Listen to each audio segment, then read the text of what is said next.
At sunrise on May 29, 1453, the people of Constantinople saw a flag rising above walls that had protected their city for nearly 1,000 years. The flag was not theirs. For 53 days, a 21-year-old sultan had surrounded the last capital of the Roman world. His cannons had shaken the earth. His soldiers had attacked and failed. His fleet had been stopped by a single iron chain. Yet before this morning ended, an emperor would disappear, an empire would die, and the city connecting Europe and Asia would have a new ruler. But the walls had not simply failed.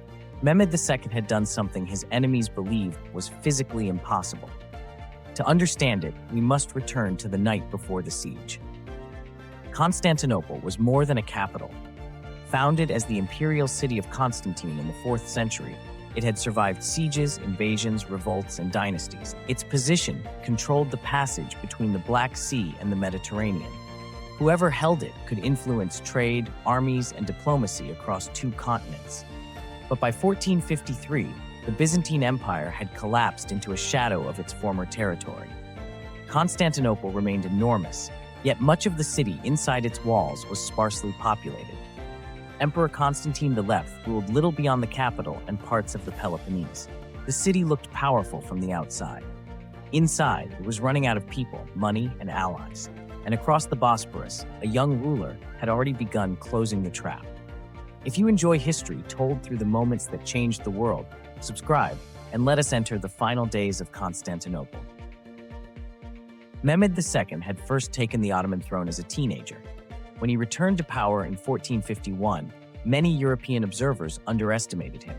He encouraged that mistake. While speaking peacefully to foreign envoys, he ordered a fortress built on the European side of the Bosporus. Rumeli Hisarı rose opposite an older Ottoman fortress on the Asian shore. Together, their guns could control ships attempting to reach Constantinople from the Black Sea. In November 1452, an Ottoman battery fired on a Venetian vessel that refused an order to stop. The blockade was no longer theoretical. Constantine XI asked Western Europe for help. Religious division, political rivalry, and distance slowed the response. A small group of Genoese and Venetian fighters came, but no great rescue army. Mehmed had isolated the city. Now he needed a weapon capable of breaking it. The landward side of Constantinople was protected by the Theodosian walls, a layered defensive system of moat, outer wall, inner wall, and towers. For centuries, armies had failed before them. Then an engineer commonly known as Orban entered Mehmed's service.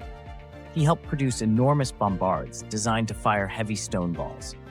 The largest weapons were difficult to move, slow to reload, and dangerous to operate. But they introduced a new possibility. A wall could be battered again and again until repairs could no longer keep pace. Teams of men and oxen dragged the artillery from Edirne toward Constantinople. Roads and bridges had to be strengthened along the road. On April 6th, the bombardment began. The first explosions were terrifying, but not decisive.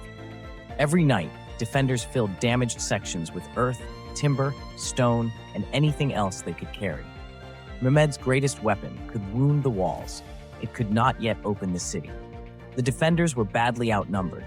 Modern estimates vary, but only around 7,000 trained defenders were available inside the city, including roughly 2,000 foreigners. They had to protect a vast circuit of land and sea walls. The most important foreign commander was the Genoese soldier Giovanni Giustiniani. Constantine placed him near the central land walls where the Ottoman attack was strongest. The defenders stretched chains, repaired weapons, assigned every gate, and prepared ships inside the Golden Horn. At its entrance floated the obstacle that still protected the harbor, a massive chain supported across the water. Ottoman ships could dominate the outer waters, but they could not pass it. From inside the harbor, Byzantine and Allied ships could threaten the Ottoman flank. This was the first great deadlock of the siege, and in a few nights, Mehmed would answer it by making the sea move across a hill. On April 20th, 4 Christian supply ships approached the city. Ottoman vessels moved to intercept them. For hours, the smaller group fought through the surrounding fleet while crowds watched from the walls. Wind and current helped carry the ships toward the Golden Horn. They reached the protected harbor, delivering supplies and giving the defenders a badly needed victory. For Mehmed, It was a public humiliation. His navy had failed in view of both armies. The chain remained closed. The harbor remained beyond his reach. But the same setback forced the Sultan to abandon the obvious solution. If you think Constantinople can still survive, leave a like, because the most unexpected move of the siege is about to begin. Mehmed did not need to break the chain. He would go around it.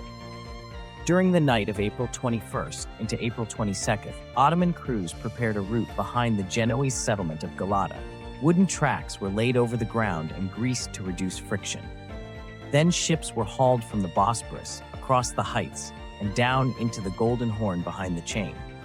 The exact number reported by sources differs, but the strategic result is clear. When daylight came, the defenders saw an Ottoman squadron inside the harbor they believed was protected. The maneuver did not instantly conquer the city, but it transformed the siege. Constantine now had to move precious soldiers away from the land walls to defend the harbor side. Ottoman forces built a floating bridge farther up the Golden Horn and tightened pressure around the capital. The chain was still intact. It simply no longer mattered. The Ottomans continued bombarding the walls and launched assaults against damaged sections. They also tried mining beneath the defenses. The defenders answered with countermines, locating tunnels underground and destroying them before they reached the walls. Above ground, both sides fought the same invisible enemy: time. Mehmed feared that a European relief force might eventually arrive. Constantine needed only to survive long enough for that possibility to become real. But no major fleet appeared. Food, sleep, ammunition, and manpower inside the city continued to shrink. The defenders had survived artillery. They had survived naval pressure. They had discovered the mines. So what finally broke them? Not one magical weapon, not one unguarded gate. The ending would come when several pressures struck the same place at the same moment. By late May, Mehmed prepared a general assault. The walls were damaged, the defenders exhausted, and relief had failed to appear. On May 28th, the Ottoman camp became intensely active with preparations and prayer. Inside Constantinople, religious processions moved through the streets. That evening, Greeks and Latins gathered in Hagia Sophia, despite the divisions that had separated their churches. Constantine V addressed his commanders and took his position at the walls. Accounts written after the event shaped his final words into legend, so we should be careful with exact quotations. What is certain is that the last Byzantine emperor chose to remain with the defense. Outside, Mehmed prepared successive waves of troops. By sunrise, he would either become the conqueror of Constantinople or face a siege he might no longer be able to sustain. In the early hours of May 29th, the attack began. The first waves forced the defenders to spend strength and ammunition. Then more experienced troops pressed damaged positions. Cannon fire, missiles, smoke, and repeated attacks prevented the exhausted defenders from restoring the walls as they had done before. Near the crucial central sector, Giustiniani was seriously wounded and carried away. His departure damaged morale at the worst possible moment. Then the Janissaries advanced. The defense was no longer facing one problem at a time. The walls were broken in places. Reinforcements were limited. Command had been disrupted. Troops had been divided by the threat inside the Golden Horn. After weeks of pressure, the system holding Constantinople together began to collapse. Ottoman troops gained the walls and entered the city. Constantine V was last seen fighting near the defenses. His body was never identified with certainty. The Roman imperial state that had continued in the east for more than 1,000 years had ended. Mehmed II entered the conquered capital and made it the center of his expanding empire. Hagia Sophia was converted into a mosque, while Mehmed also established a new Orthodox patriarch as he reorganized the city's religious and political life. Constantinople did not disappear. It was rebuilt, repopulated, and transformed into an Ottoman imperial capital. Its position remained what it had always been, the strategic hinge between seas and continents. The fall is often presented as the moment the Middle Ages ended. History is rarely that neat. It did, however, demonstrate the growing power of gunpowder artillery against even the strongest traditional fortifications. It changed the political balance of southeastern Europe and gave the Ottoman Empire a capital from which it would project power for centuries. And the maneuver that appeared to win the siege, the ships crossing land, was only part of the answer. Constantinople fell because Mehmed repeatedly turned each failed attack into a new form of pressure until the defenders could no longer solve every crisis at once. The chain never broke. The world simply moved around it.